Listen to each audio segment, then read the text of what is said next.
Halos kakalabas ko lang rin ang video about sa pwedeng potential trade package na gawin ng Lakers para sa dalawang defensive wing nila, si Vanderbilt at Gabe Vincent.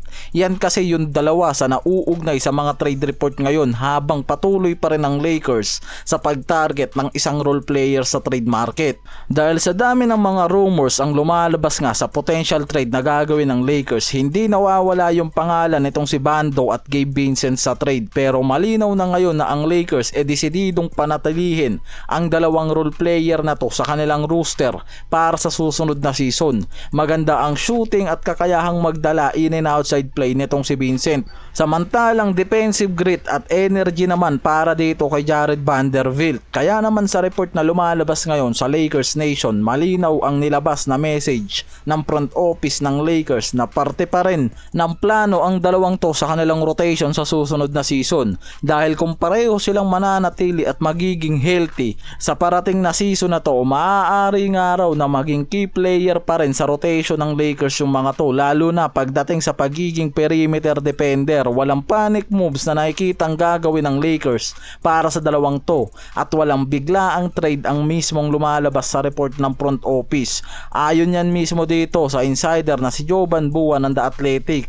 Ang Lakers mas pinili ngayon na maghintay at magtiwala sa potential na pagbabalik ng healthy na Jared Vanderbilt at Gabe Vincent na pwedeng maging high impact sa perimeter defense kasama nitong si Marcus Smart na mismong nakikitang magiging key player nila pagdating sa perimeter, athleticism at shooting. Kaya mas malinaw ngayon na walang balak ang Lakers na isama sa trade package itong si Vando at Vincent pagdating sa mga potential trade na pwedeng dumating pa sa kanila. Kaya malinaw na pinapakita ng front office na mas nagpo-focus yung mga to sa pagkakaroon ng cohesion at internal development kaysa sa pansamantalang trade pagdating sa mga role player nila sa roster.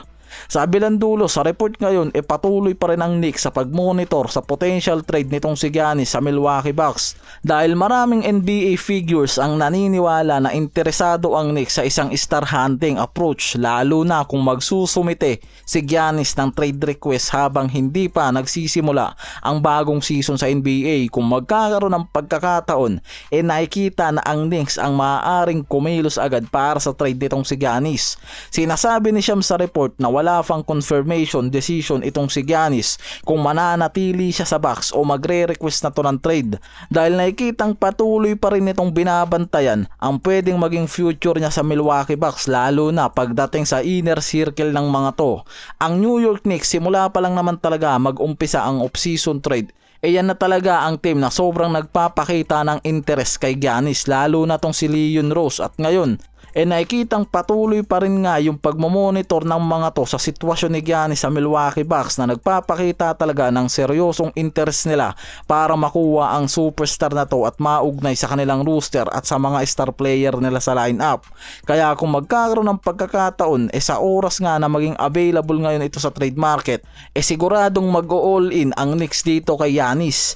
Sa odds mula sa sports betting, ang Knicks ang favorite team landing spot nitong si Giannis. Sumusunod lang dyan ang San Antonio Spurs, Miami Heat, Brooklyn Nets at Celtics.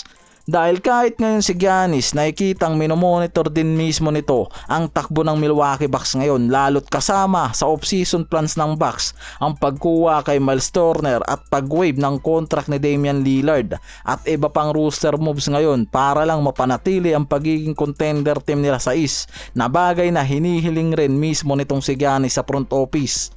Nakikita kasi na ang Knicks mas nagiging handa ngayon pagdating sa trade package, lalo't sa report handang bitawan ng mga to si Karl Anthony Towns, Danny Wolf, 2026 first round pick swap, 2028 first round pick at yung 2030 first round pick nila. Kaya purong draft capital at isang star player at role player ang balak ilagay ng mga to sa trade package para lang makuha at maging realistic ang trade na to para kay Giannis Antetokounmpo. Kaya malinaw ngayon na patuloy pa rin ang Knicks na umaasa na magiging available itong si Giannis sa trade market at sila ang number 1 team na pwedeng paglandingan ng superstar na to.